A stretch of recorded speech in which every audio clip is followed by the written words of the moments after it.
Welcome to Bitstorm, a comedy game design podcast by two guys who know nothing about comedy nor game design. I'm Trevor Scott, and with me, as always, is Ben Slinger. Hello, and welcome to Live Storm? a live storm, an in-person, slightly less rare these days, but Slightly less rare. still a bit rare. Looking Trevor in the eyes as we record our podcast, which is always a bit of fun. Yeah, wait for my phone to die because it's on... sorry, let me get the percentage. Why are you not showing me the percentage? 13%. There we go. There's what? Oh no, I've got an iPhone. fucking iPhone, and it's not even. They haven't moved to the USB 3 Yeah. or USB-C yet. That's my next the one. next one? That's the next one that I'm getting. Finally, everyone will be able to consolidate their fucking charging ports. And then throw away all the old iPhone ones. Yep, absolutely. Or, hand them down to whoever gets the My the wife will old be getting the phones. next Lightning one. So we're going to play some Click Pitch, I think. Yeah. This is a game where we each have a random word generator in front of us, and on the count of 3 to 1 click, we're going to get a word, throw it at each other, and see what sort of Yeah. video game idea we can come up with. Okay. 3, 2, 1, click. Theft. Hole. Theft hole. But WHO. Oh, okay. A whole theft. Yes. It's a whole theft. It's not half a theft. It's Whole grain theft. It's not quarter of a theft. It's a whole theft.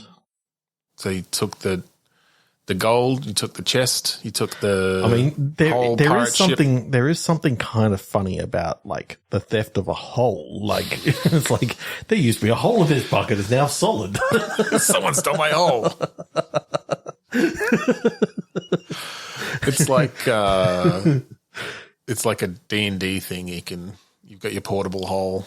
Yep. No, but it is a whole item. Okay. That is being stolen. Um. Maybe it's the whole treasure hoard. So Okay. there's like Oh, I kind of like the idea of like what sort of law enforcement do dragons have? Someone's whole hoard has been stolen. yeah. Yeah, okay, I love it. I love it. The dragon's pissed off. He went out for a piss. Yeah. Came back. Everything's stolen. Somehow so he's put a want ad into like Craigslist. Caves list. Caves list. It's just a list that sits on the opening to a bunch of caves. Yep. And you're a young knight who has come to you're answer. a human. Yes. Okay. I was wondering whether the dragon society themselves had things, but I do like the idea of the human coming in and investigating this, Yeah. trying not to get eaten by pissing off dragons Yes. as they go around and And it's, question and I love the idea that it's like it doesn't even have to be a knight. It can just be like a detective sort of person that just a peasant. Like a medieval detective that comes in with like some sort of like a quill and implement and just having to go around and like track. Okay, I see that. There's definitely dragon gold around here. This sword that I've got is glowing, so I know that there's some dragon gold around here. And you just ask around, do some. Well, I feel like you have to. I feel like the sword is one of the things that was in the hoard, and that's one of the first things you have to find because it's going to help you track down the other stuff. Yep.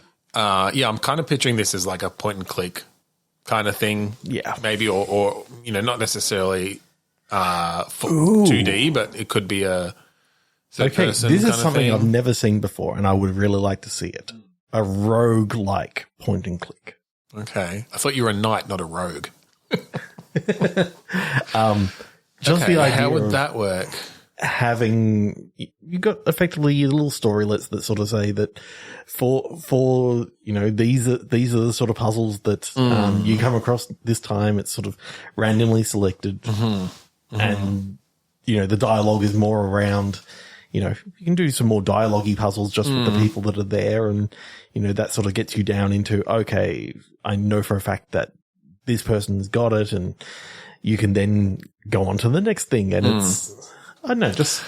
Yeah, just I guess because you could have the self-contained things of like all your different items. Essentially, you rock up, and the dragon's like, yeah, these are the big ticket items that were in there, and they were all in a pile of 500,000 dragon gold coins or whatever. And I don't care about the dragon gold coins. Yeah, that's. I shit dragon gold coins for breakfast. Like, yeah.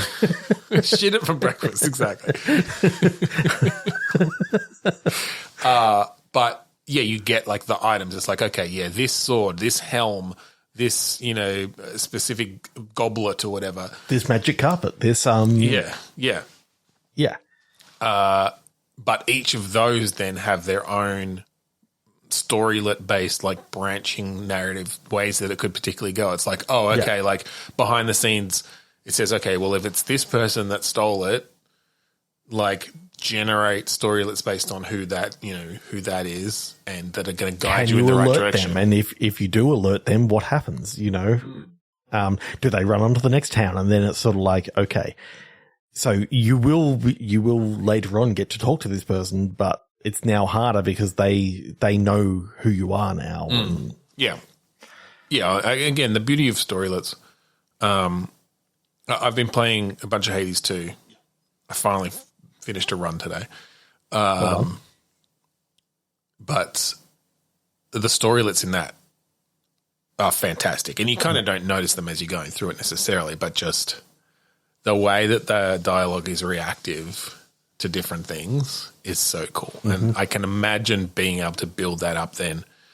Because in Hades, it's not – it is reactive, but it's not really – you don't make any decisions in them, right? It's really just like, oh, you get a boon. Okay, you might get some relevant dialogue based on how far you are through their initial dialogue tree, what weapons you're carrying, who else you've met, what other boons you've got. But when you start actually being able to alter that state via specific storylets, I feel like that's where you really get into the power, into the meatiness of the emergent gameplay there. Yeah. Emergent gameplay, and obviously you still have to have, a designated sort of story that's happening, even if it's just sort of happening around, and it's sort of like, oh, the next time you play, you don't get that wonderful couple that, you were talking to, and it sort of gives you a reason to replay some of these. Well, that's it. I feel like then if you've got, say, 25 items that could be on the list, but you only have to find 6 of them or something each game. And if you had some synergies between them, like, oh, the sword can detect dragon gold and this goblet is made out of dragon gold. Yeah. Like if you've got both of those on there, then you can have some benefits of, oh, if you found the sword, then there's going to be a different route, a different way that you can take through the narrative to find the other thing. Have you got the teapot of lying this time? Because if you do, then you know that if they've drunk from it, everything that you tell them, everything that they answer you is going to be a lie. That's it. All sorts of little artifacts you can throw in there. I kind of want to play with that idea of just having, it doesn't even have to be object puzzles. I mean, you could do some object puzzles, and maybe the objects that you're getting are again storylets based off of this, and that unlocks, okay, this time if you've got this object, well, it can be used here, so therefore you need to be alerted to it from here. That's it. You have a certain number of storylets that are, this is a puzzle that can be solved with this item. So if you've picked up that item, that's one of the possible things that can come up. Maybe you won't get to use that item this run, or maybe it doesn't come up, but it puts it into the possibility pool. And then, the idea of walkthroughs is gone. Essentially. Or the walkthrough has to become its, what do you call it? A flowchart. Yeah. I can now imagine the UHS hint system, if you remember. I love that thing. People putting endless hours into that, making that useful, but you wouldn't get that. That's old internet stuff. That's old internet stuff. That's when the internet was full of people just trying to do good and create cool shit for people. So the UHS hint system was basically a file format that would give you little hints and then finally give you the full solution. So it works very well for like point and click adventure games and that sort of thing. And you'd click on, how do I get this? Have you talked to such and such? Click on there. Ask them about this. It's like, once you ask them, now go, suck off this guy and you get the mouth. I don't know what sort of games Trevor was playing. Just picturing mouthful of cum in your inventory panel. Does that imply that you're just storing it in your mouth the whole time? Your mouth pocket. Like a squirrel. Your cheeks. I mean, where else do you keep your cum? You can't put it in your actual pockets. No, it gets all linty. No one wants linty cum. All right, 3 to 1 click. Oh, shit. Ooh, cozy. Dozen. So a cozy game. That's been a bit of a trend of recent years, for sure. Okay. Dozen could be eggs. Is it a cozy chicken farming game of some sort? Yeah, where maybe you have to, because it's free range, of course, you're like chasing the chickens around, just trying to, make sure that you're picking up the eggs and they're nice and fresh off the ground. They don't roll downhill into the swamp. Oh, it's all okay. That's interesting. There's like physics gameplay involved. I like that. I like the idea that you have to learn the personalities of your chickens. Each chicken has a trigger for when they're going to lay an egg. You have to figure out what that is, and make sure that it happens in a place that isn't near the swamp. That isn't near the swamp or the fucking tree with all the crows in it who are going to come and eat it, or the snake pit. That's very cozy. I love snakes. Oh, yeah, they're friendly. I mean, they're friendly snakes, but they will eat the eggs. They will eat the eggs because they really want the eggs. Yeah, the snakes like eggs. Yeah, but I kind of like that idea of the chickens having these sort of traits and you get to know them, you name them. Yeah. And, Chicken Jennifer will lay an egg if she gets scared too much. Yeah. And so you actually have to engineer situations. Have to put on a mask and maybe you put a mask on one of the other chickens, right?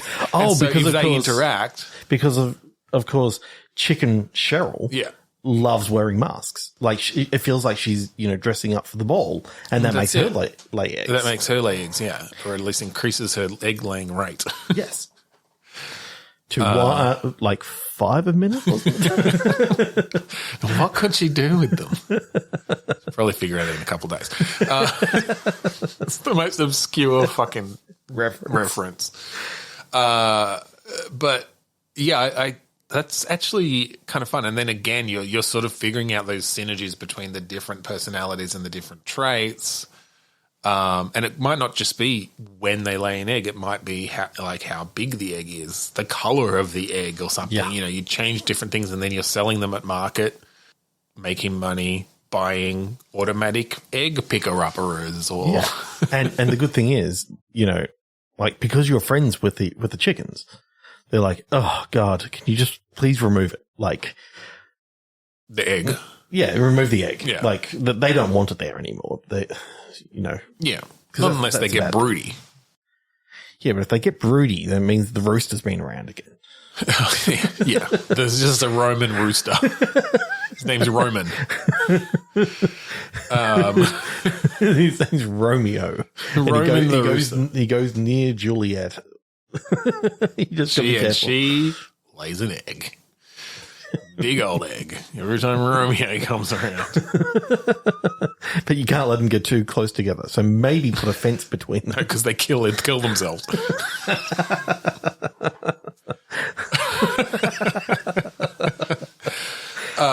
But Romeo be fucking.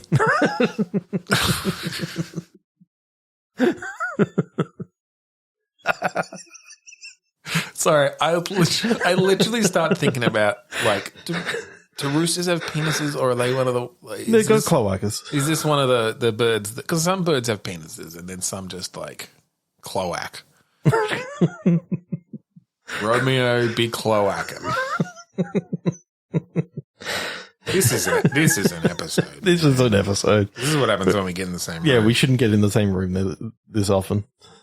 These moan. 3, 2, 1, click. Catering. Inaccuracy. Okay. Now, I mean, obviously your mind goes straight to just like giving the right food at some sort of catering gig, creating the right thing. So I feel like we want to do something more interesting than that. Yeah. How else could you cater to something? It doesn't have to be food. Like catering to something is just like meeting an expectation. Ooh, and the inaccuracy is actually what you're looking for. As in, just to put that extra little wrinkle on it that, you know, obviously you normally expect accuracy is the best thing for this. But if we can lean down into inaccuracy is actually the best. You're trying to do something inaccurately, but not to the point that it's noticed. Yeah. It's like those subtle inaccuracies. It's silent quitting, but for the Yeah. it's doing just enough to get by. You're catering to the expectations of the job. Employment. And that's all. That's all. it. It is inaccurate to the nth degree because you can't If you can't go start fully doing inaccurate. too well, they're going to expect more from you. And if you do too bad, you're going to get fired. Exactly. It's about finding that balance. That balance of just enough. So just like a manual in Tony Hawk, you use the left thumbstick to measure your inaccuracies that you have. And you just get a combo throughout the day. Yeah, it's actually very similar to Tony Hawk, but you're in an office, you're not on a skateboard, and everything you do adds a combo as long as you don't break that combo by, like, you know, running into Daryl who's going to talk your ear off or... Okay. But the thing is, the combo has to go positive, negative, positive, negative, positive, negative, positive, negative, and keep that balance, that inaccuracy that's the balance then. Yeah. Because if you get two productive things in a row, then the boss comes around and is like, "Oh, you need more work." You break the combo. Yeah. So the idea of, you know, yes, you did this 100% correct. Now go take a 1 hour shit on the company dime. And now you eat a sandwich. That's positive because you took your lunch break. Now shred the wrong report. Yeah. There's something about, like, I think that's maybe going a little too far, but there's something about, like, I remember when Goat Simulator came out and, you know, you're doing Tony Hawk combo-esque things. The idea of having like an office simulator, I like that a lot. And it's got a combo meter of like printed a document times 2, printed a document times 3, because you printed 3 pages out and, you know. Yeah, so I don't think the inaccuracy comes in. It doesn't have to. Inaccuracy could be like, if you treat it more as just like, okay, you're trying to have a productive day and you're creating combos through that, and then maybe the inaccuracy is what breaks the combo then in that case, or like you mess something up and you could break the combo. Or you can get like a multiplier that is not quite as powerful. Like it drops it down a little bit. Yeah, you know, the idea of you know, how can you go through the day? And so what does break the combo then? Is it things like running into a talkative coworker or yes, you know, and so you have to be aware of the boss noticing that you literally haven't done any work for the entire day. Like, yeah, well, and I mean, that might just be a timing. Like, it may be that, like Tony Hawk, that if you don't hit another trick, essentially, like another task in enough time, it's like, okay, your score goes to your scoreboard, but your combos reset. You've been away from your desk, and they now know that you've been away from your desk for X amount of time. Yeah. But if you get back to your desk, you know, you can then do your key combinations of, oh, I sign a document, I write a paragraph, I check my email, create a PowerPoint slide. Yeah. And just have little things, and it's like, and then kind of like what's it called? In Helldivers, how you got the little stratagems. Oh yeah. Yeah, you play those little games of, okay, I can write an email, answer this Teams chat, get up and go to the water fountain. Yeah, I think it'd almost be a little bit like You know how in like the cooking games, sometimes you'll have to hit certain key combination. Like you'll have a bunch of things that you could meet, and it's like, okay, hit this key combination, and okay, that goes off the list of things to do. So you've got a bunch of options, and they could come up. Like it's like, you're not going to clear the paper jam. All this yeah, but that's only going to come if you've printed something, right? Like there's an order to things. There is a logic to them, but there's there's 5 to 6 things that you could do at any time. And sometimes you'll have to go to a different location for it, and that might involve avoiding someone or whatever. And then you've maybe got some sort of throughout the day, like, I won't say survival elements, but you know what I mean by like hunger. You do need to go to the bathroom. You do need to, you've got a certain amount of energy. I'm seeing this as like a 2-minute run that it's sort of like, okay, these are the SKATE. Print SKATE. So you got to go to the 5 other people's desks that each have the big S and their K key, and it's like, it's a big key on the keyboard, and then you got to send it to the printer and then clear the print queue, and totally, it's just, you could do so much, but it's like a 2-minute run, and it's like, okay, in this 2-minute run, one of my tasks is to have lunch. Yep. Okay, so therefore I go to the fridge and open it up. I'm like, okay, I know 1 minute Phil comes in, he's going to be very talkative. So I go around and you can choose. You've got your lunch, which is, it's like something that's going to take a while to eat, right? You got to put it in the microwave, heat it up. It's like 2-minute noodles or something. Or you could steal Janice's lunch, which is a pre-made sandwich. You'll get out of there quicker. You might dodge Phil, but now you have to dodge Janice as well. Yeah. And it's like, there's something about this. I can see how the combo can actually go, and getting points for each one of these things. Yep. But if you bail, your boss kind of comes in and fires, and it's like, okay, cool. That 2-minute run is now over. That's the end of that. And I think, it depends how far we go down the Tony Hawk route of, I don't know that you get fired halfway through necessarily. Like if you mess up a stratagem, basically like a key combo, then it's going to break, it may break your combo, or maybe you get it a couple of chances if it is about keeping a really long combo. But then that just means, okay, you lock in that score from the combo, and now you start out, and it's just about getting the high score and kicking off those specific tasks. It's like, okay, I've got 20 seconds to get over to this one to continue that going. 20 seconds to get over to this one, and like you see that bar gradually going down. It's like, okay, I can quickly knock this one off and then go do that. That's one. it, because you start getting a sense for like, I've got these 5 things I can do. 2 of them are close.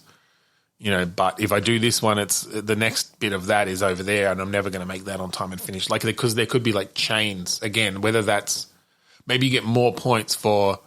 So like you might have an overall task, which is, get this document to the boss, but that means at your desk, type up the document, look something up, spell check go and check go and ask someone else for some information, spell check it, print it. Get the thesaurus from Daryl's desk. Yeah, like there may be these steps. So each of these is adding to the combo and giving you some points, but completing that chain and actually finishing that entire task is like a big bonus. Like if you manage to do that at the end of like a 67 combo because of all the things you've done on the way, and then you get the big score on that, then it's going to be a massive massive amount of points. And I love the idea of at the end of each run that you do, the boss sends you like a feedback score, and it's like, wow, you've your been TPS doing so report. well. You scored 97,000 on that last report that you did for me. Yeah, well done. And for some reason, it's like it's like they actually talk in the way it just points. If you run into someone else, they get pissed off because you broke their combo. Like everyone is doing it. I know. I love that. I love that's really cool. Yeah, I love the idea that it, effectively you got different parts during the day that you're playing in the same level. Like you can play before morning tea, after morning tea, lunch. Yeah, sort of like your sections throughout different the time day. periods, and you'll have different tasks that come up, basically. That just means that this one, in this 2-minute run or whatever it is, you know that in the morning break, Daryl's going to be hanging around the water cooler for the majority of the time because, that's his time to get warmed up and not actually do any work. But then later on that afternoon, like, he might be asleep at his desk, or if you break his combo. Yeah. No, I like that actually, because then you can maybe choose to do, or at least to finish certain tasks later in the day. Like maybe they carry over if you're halfway through stuff. Yeah. Maybe there's some that can and some that can't. Maybe they've got specific deadlines, or it's just if you break the combo early on, then you can't do that for the rest of the day. Like, but maybe, or it might just be things like, you have to go back to an earlier step or something. Like if you have written up the whole document, sent it to the printer, but you never picked up the stuff and then you didn't finish it that run, those documents aren't going to be on the printer when you come back to in the next segment because someone's needed to print something and they've taken it with them or they've thrown it out or whatever. So now you got to go back a step or two, and I hope you've remembered to save. But if not, this is like, it's that office simulator thing of like, this whole run is like a day. Yeah. And, that's just one floor that you're on. And then you get promoted. You can get promoted. Or and then you've got different people, different tasks. You can replay that day as many times as you want. Because effectively in work, it's always the same thing. And this is the routine that everyone goes through. And maybe you have to get a certain amount of points in that day or like get through a certain amount of tasks before you can go to the next level.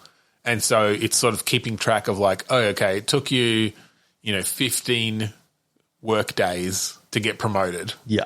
You might do it first go. You might be good at this. And you might have like full comboed the day. Yeah. Totally. I mean, that's the big thing, right? Full combo of the day. Like get through the whole day, all of your major tasks. No inaccuracies. No combo breaks. Yeah. I love this. I want to build this game. Like, this is cool. I can just imagine it using that office pack from the Cinti I'm store. picturing the same thing because we built a game a couple of years ago at the Game Jam, which was last year, like early 2023, which is based in an office. And it's got some good stuff, and we could totally throw together an office set and use the characters and stuff. And, just have them on a timeline that you can break. Essentially, like yeah. You'd have to.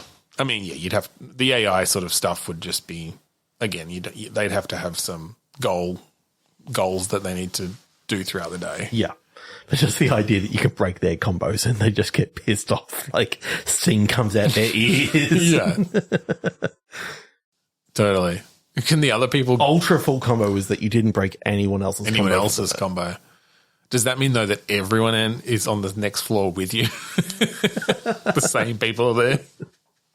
There's something about that I know there's so many little things that you can put in place. You can have little in-jokes. You can have... Oh, yeah, that's the thing. It's ripe for satire and comedy, Office Space-esque, humor and references. I mean, just the idea of clearing the print queue, moving that 3 cents into the other bank account, smashing the printer after it's jammed enough times. I'm now picturing, what's his name with the cup, Oh yeah, Lumberg. Yeah. Yep. Okay. I'm gonna need those TPS reports. Just the idea that the boss is. So I'm going to need you to come into work tomorrow. Yeah, I'm going to need you to go ahead and come in on Saturday. And finish off that TPS report, please. But that's what you're trying to... That's red why you're stapler. trying to get... There's a red stapler. Absolutely. Yeah. And in fact, there's what's his name? The character's name? Fuck. He's who the whole thing of Office Space was based on because he was like a comic strip or something. Played by Stephen Root. Yeah, I know. Oh, my God. I'm struggling to think because I keep on coming back to Dilbert and it's like, it's not Dilbert. No. Like, it's the other one. The one that's not made by a raging homophobe. Yeah. I mean, I hope. I don't know for sure. Yeah, anyway. Milton. See, I remembered. Good job. Yeah, there's something about this. Yeah. Just the idea of taking those, the Helldivers stratagems, and that's basically the Helldivers stratagems, the Tony Hawk combos, just the idea of juxtaposing these quick 2-minute Tony Hawk-esque runs on an office is funny in itself. Yeah. If you're not Kevin Over, he spills the chili. There you go. You've got all sorts of office references as well. Fantastic. You've got the HR guy who no one likes. Yeah. And yes, his name is Toby. Yeah. His name's Boaty. Just switch his letters around. That's not a name. Yeah. No, I think that's one of the better ideas we've come up with in a long time. I kind of want to build that. I can just see how it would work and how much fun it would actually be. Yeah. Like, it doesn't have to be super like intense. It can just be. If Especially there's a timer like coming down, an initial version of that could just be a bunch of tasks that can come up or task chains, timer, figure out the combo system a bit. You know, you wouldn't even need much of the AI on the other people and stuff, even if they were just, even if you didn't have the they've got combos going thing. Like that's a, whatever. But yes, add some of that personality in there. And I can just imagine basically everything is a task chain. Yeah. And it's like this task chain has 13 tasks. Well, and I think you've got certain tasks though that can crop up over and over that are maybe single tasks or just smaller task chains where that'll help you keep the combo going. Exactly. But the right ones have to come up. Like if you are at a certain point in these 3 task chains and the next thing in all of those, either like sometimes you might need to wait before you can do that next task chain, which means you do need to essentially multitask, go on to another. You need to do something else to keep that combo going.